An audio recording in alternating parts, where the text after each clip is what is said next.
portrait doesn't just have to be a picture of your face. It can be stuff about you. We had to get like everything that was important to us and put it into shapes. We started off like with 10 important things to ourselves on a planning sheet, and then we used the most important, like what it would mean to us. Working with this student was really good because he was like a normal teacher, but better because he didn't tell me what to do. He told me to do what I wanted to do. His geometric shapes, and that he was talking to us about that and how we can use that to show emotions through just simple shapes and then build them up to make something more complex. And we use that as a basis of all our ideas. I wanted it to be a portrait done through their experiences. So all the shapes here are part of their portraits. These blocks here represent the estate which they all live, and this is where their community is from. This star, for example, this is from the Somalian flag. Lions there, they talked about lions a lot. Eyes, a lot of them had eyes in the work. Crescents for Islam. So I really wanted their work to be part of these three works. Initially they were a bit like, wow, this is a bit mad. The concepts were quite intricate, but it made them think a little bit about themselves, you know, how they see themselves, what little significant things mean to them. Before I wouldn't link with art like this, I just think, oh, it's just a drawing. But now I sort of see the meaningful side of it. It's kind of helped us to look at art in a different way. Before I used to just do sketches with pencils, and now I can realise I can use colours and different shapes and circles to represent what I feel about everything and in the world and about myself.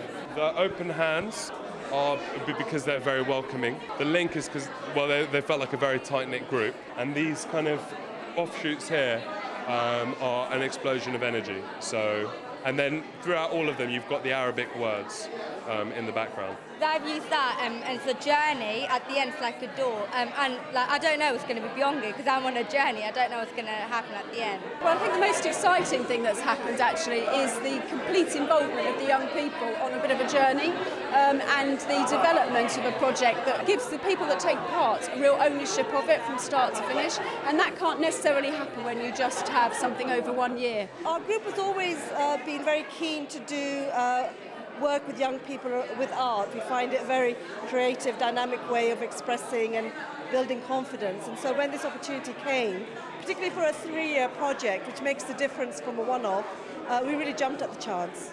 Well, we do work with young refugees and asylum seekers, and I believe that's a huge inspiration for these young people, and it made them confident and make them proud of what they can achieve, what they can do. I think what's fascinating about the work over the last few years is that it involves different ways of working. Chasing Mirrors has ebbed and flowed in the material and the medium and methodologies that it's used over the years.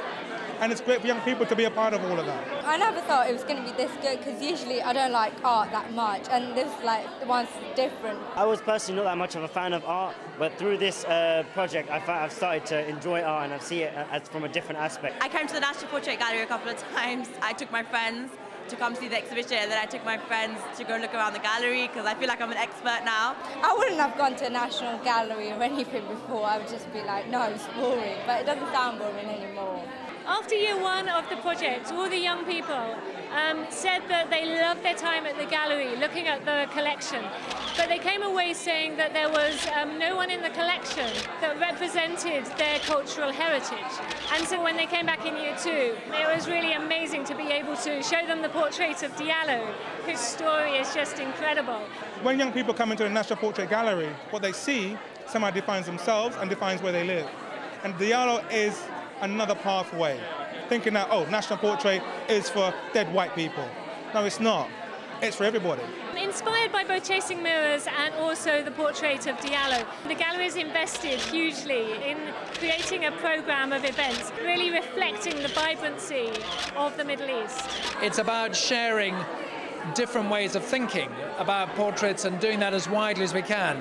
But it's also about drawing in different cultural strands into the gallery itself. Young people are the next generation of artists, of museum educators, of curators.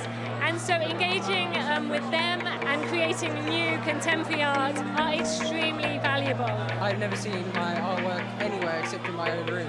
It's really, really cool. It's amazing. I'm lost for words. I didn't think it would actually happen, so it's quite good to see. It's amazing. It's like, it's not something that you'd expect. This piece has been inspired a lot by them, and this actually sitting up in my studio will inspire another series of works which are going to be about completely different things, but they'll be fueled by this work. I'd love them to remember seeing their work on the wall. What I really want is for them to feel proud of what they've done and go forward kind of with that developed sense of confidence as a result of the project.